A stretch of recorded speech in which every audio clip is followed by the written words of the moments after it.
Good morning, student. Myself Jayashma, assistant professor in regional college of pharmacy.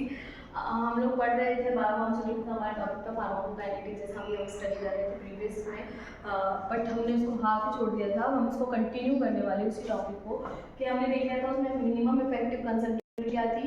ये थोड़ा सा doubt था maximum और मिनिमम में, वो सॉरी उसके लिए क्लियर हो चुका है वो कि वो था हमारा मिनिमम इफेक्टिव कंसंट्रेशन कि हमारे ड्रग इसके बाद में कितना इफेक्ट करना स्टार्ट कर देंगे। मिनिमम सेफ कंसंट्रेशन हमने पढ़ लिया है।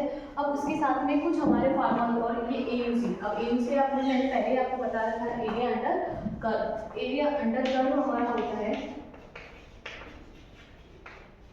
जहाँ से हमारे लोजेस होगा थेरेपेटिक एक्शन आना। हमारी एरिया अंडर कर्व मीन्स कि हमारी जो डोज है, जो आपकी दवाई है, आपने जो ड्रग लिया, अब उसका थेरेपेटिक रिस्पॉन्स आ गया है, रिस्पॉन्स आना स्टार्ट हो गया है, वो होता है हमारा एरिया अंडर कर्व की हमारी जो ड्रग है वो प्लाज्मा कंसंट्रेशन से बताएगा कि प्लाज्मा कंसंट्रेशन अब कितना सिस्टमिक सर्कुलेशन अब पहुंच गई है और तभी उसका फार्माकोजेनिक रिस्पॉन्स आना स्टार्ट हो गया है, तो वो होता है हमारा एरिया अंडर कर्व। तो एरिया अंडर कर्व जो होता है वो बेसिक सा आपके लिए सबसे इंपॉर्टेंट रोल प्ले करता है एब्जॉर्प्शन रेट के अंदर। इससे हमें पता चल जाता है कि ड्रग का कितना एब्जॉर्प्शन हो रहा है, कहाँ से, प्लाज्मा से। अब आपकी ड्रग का आपके सर्कुलेशन के अंदर आपकी ड्रग आ गई है, मतलब प्लाज्मा सिस्टमेटिक सर्कुलेशन में आपकी ड्रग है, वहाँ से आपके साइट ऑफ एक्शन पे जो ड्रग पहुँच गई है उसका कितना एब्जॉर्प्शन हुआ है, इस रेट को डिफाइन कराता है हमारा एरिया अंडर कर्व।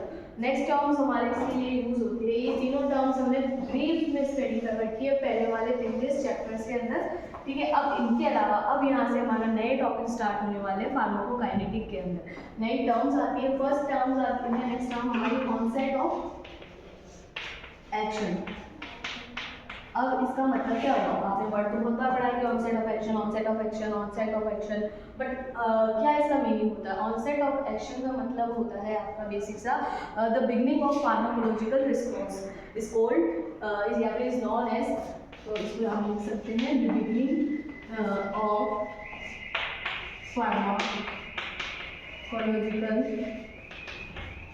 रिस्पॉन्स, कि अब आपके फार्माकोलॉजिकल एक्शन की जो है आपका इफेक्ट, आपने किसी डिजीज को ठीक करने के लिए, जैसे सर दर्द ठीक करने के लिए मैंने कोई दवाई ली, अब मेरा जो है वो कम हो गया है, हमारा एक्शन आने लग गया है, फार्माकोलॉजिकल इफेक्ट आने लग गया है, तो उसे ही हम बोलते हैं ऑनसेट ऑफ एक्शन, ठीक है। तो बेसिक जो ऑनसेट ऑफ एक्शन होता है occur when the plasma drug concentration is exceed from the minimum effective concentration, जब मिनिमम इफेक्टिव कंसंट्रेशन से थोड़ा सा आगे हमारी एक्सीड हो जाती है, इसके है ना, इससे आगे बढ़ जाती है मिनिमम इफेक्टिव कंसंट्रेशन की, यहाँ से आपका फार्माकोलॉजिकल एक्शन आना स्टार्ट हो चुका है, इससे जैसे ही आगे हमारी बढ़ जाती है उसी को हम बोलते हैं एक्सीड हो जाती है, उसी को बोलेंगे the beginning of pharmacological response और ऑल्सो ऑनसेट ऑफ एक्शन, ठीक है। नेक्स्ट टर्म इसके अंदर आती है हमारी onset time, obviously बात है the time required for the onset of action।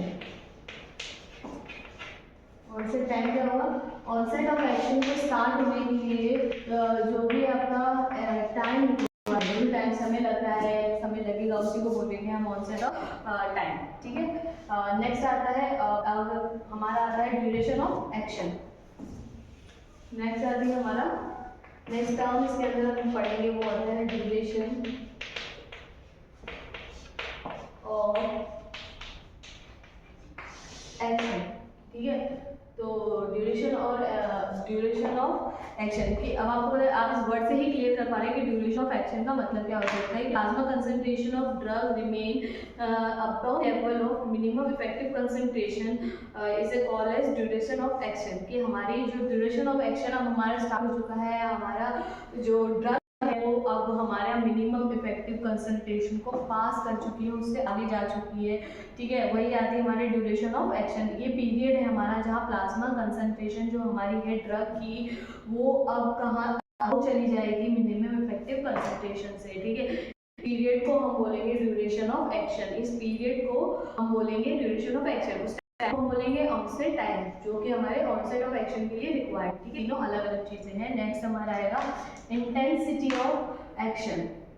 Intensity का वर्ड से ही आपको क्लियर होगा कि इंटेंसिटी या फिर बहुत बार बता है इंटेंसिटी कि ड्रग की कितनी इंटेंसिटी हमारे लिए जरूरी है, ठीक है। It means peak plasma concentration. It means peak plasma concentration. कि peak concentration में हमारा ड्रग का इफेक्ट आएगा बहुत अच्छा, ठीक है। तो इंटेंसिटी मतलब इस ड्रग का कितना इंटेंसिव इफेक्ट आ रहा है आपकी बॉडी के अंदर, कब आएगा जब आपकी कोई ड्रग है वो आपके पीक प्लाज्मा कंसंट्रेशन पे पहुंच जाएगी, मतलब हाई लेवल आ जाएगा ड्रग का कि यहाँ जाके आप उसको एक्शन देना ही है, ये लेवल है जहाँ पे जाके डिजीज को क्योर कर सकती है, वो हमारी ड्रग की इंटेंसिटी ऑफ ड्रग आ जाएगी। It is a maximum pharmacological response proceed by the peak plasma concentration. Maximum pharmacological response हो गया ना कि आपने दवाई ली, अब दवाई खाने के बाद एक ही लेवल आ गई कि अब आपकी जो डिजीज है वो बिल्कुल क्योर हो रही है या फिर कुछ समय के लिए प्रिवेंट हो रही है, वो हमारा पीक प्लाज्मा कंसंट्रेशन हो गया या हमारा मैक्सिमम फार्माकोलॉजिकल रिस्पॉन्स हो गया। फार्माकोलॉजी के टर्म्स में बोले काइनेटिक की तो it non intensity of drug, ठीक है। नेक्स्ट आता है हमारा थेरापेटिक रेंज। तो थेरापेटिक रेंज आपकी क्या हो सकती है, आपको वर्ड से ही क्लियर हो रहे होंगे कॉन्सेप्ट थेरापेटिक रेंज, वो रेंज जहाँ पे जाके आपका मिनिमम इफेक्टिव कंसंट्रेशन जो आपके आना स्टार्ट हो जाता है। थेरापेटिक रेंज आपकी हो गई जहाँ पे आपका मिनिमम इफेक्टिव कंसंट्रेशन और मिनिमम सेफ कंसंट्रेशन, इन दोनों को हम कंसिडर करते हैं। Drug concentration between minimum effective concentration और मिनिमम सेफ कंसंट्रेशन के बीच की जो कंसंट्रेशन रेट है वो होती है हमारी थेरापेटिक रेंज की। सेफ से ज़्यादा आ गई इस लेवल पे जाके ये मिनिमम यहाँ पे स्टार्ट हो गई, ड्रग का एक्शन स्टार्ट हो गया, हमें पता है यहाँ पे ड्रग का एक्शन स्टार्ट हो गया, इस लेवल तक ड्रग बहुत सेफ है हमारे लिए, इस जाएंगे ऊपर तो खराब है, नीचे जाएंगे तो अफेक्ट नहीं आएगा, इनको बोलते हैं हम थेरापेटिक रेंज। इसके बीच वाले एरिया को बोलते हैं जहाँ फार्माकोलॉजिकल रिस्पॉन्स आ जाता है हमारा पीक पॉइंट तक, उसको बोलेंगे हम थेरापेटिक रेंज। उसके बाद आता है हमारा थेरापेटिक इंडेक्स। थेरापेटिक इंडेक्स क्या होता है, जब minimum effective concentration divide by minimum effective safe concentration is not therapeutic index. तो बेसिक से हमने क्या पढ़ा इसके अंदर, ये थे हमारे कुछ अलग टर्म्स फार्माकोकाइनेटिक के अंदर। फर्स्ट टर्म आता है इसमें हमारा C max, it means maximum effective concentration, जहाँ जाके दवाई का सबसे हाईएस्ट पॉइंट दिखाई देगा, दवाई का मैक्सिमम इफेक्ट आएगा, कोई डिजीज अच्छे से क्योर हो जाएगी। फिर उसके बाद आता है टाइम टीमैक्स, इट मींस वो टाइम जहाँ जितना टाइम उसको लगेगा वो टाइम हमारा हो जाएगा सीमैक्स को रिप्रेजेंट करने के लिए, जितना टाइम किसी ड्रग को अगर लगेगा उसी को बोलेंगे हम टीमैक्स। एरिया अंडर कर्व क्या होता है हमारा, उसका मैक्सिमम फार्माकोलॉजिकल रिस्पॉन्स जो वहाँ पे आ रहा है वही हमारा एरिया अंडर कर्व होता है कि हमारी ड्रग प्लाज्मा कंसंट्रेशन या सिस्टमेटिक सर्कुलेशन से जहाँ साइड ऑफ एक्शन है वहाँ तक कितना पहुँच गई है वो हमारा एरिया अंडर कर्व आ जाता है।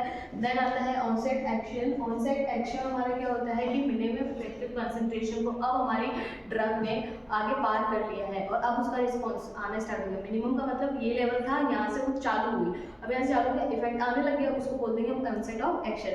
ऑनसेट ऑफ टाइम, उसी के साथ करने वाले टाइम को हम बोलेंगे ऑनसेट ऑफ टाइम। फिर उसके बाद आता है duration of action. Duration of action, it is a time period of for which the plasma concentration of drug remain above the जो आपका है minimum effective concentration, ठीक है। ये ड्यूरेशन ऑफ क्या हो गया हमारा एक्शन। फिर उसके बाद आता है इंटेंसिटी की, ड्रग की कितनी इंटेंसिटी है हमारी, ये ड्रग का कितना हाईएस्ट फार्माकोलॉजिकल रिस्पॉन्स आ रहा है, कितनी ज़्यादा पीक कंसंट्रेशन पे जब ड्रग पहुँच जाती है तो उसे बोलते हैं इंटेंसिटी ऑफ ड्रग। फिर थेरापेटिक रेंज, थेरापेटिक रेंज होती है हमारी बीच की, सेफ कंसंट्रेशन और इफेक्टिव कंसंट्रेशन के बीच का जो एरिया होता है वो थेरापेटिक रेंज में आ जाता है। और इंडेक्स की अगर हम बात करें तो दोनों को डिवाइड कर दें तो वो हो जाता है therapeutic index. Thank you so much. Next हम फर्दर आगे कंटिन्यू करने वाले rate constant, one compartment model, open compartment model, close compartment model, 2 compartment, 3 compartment, this guide of further syllabus हम कंटिन्यू करने वाले। Thank you so much.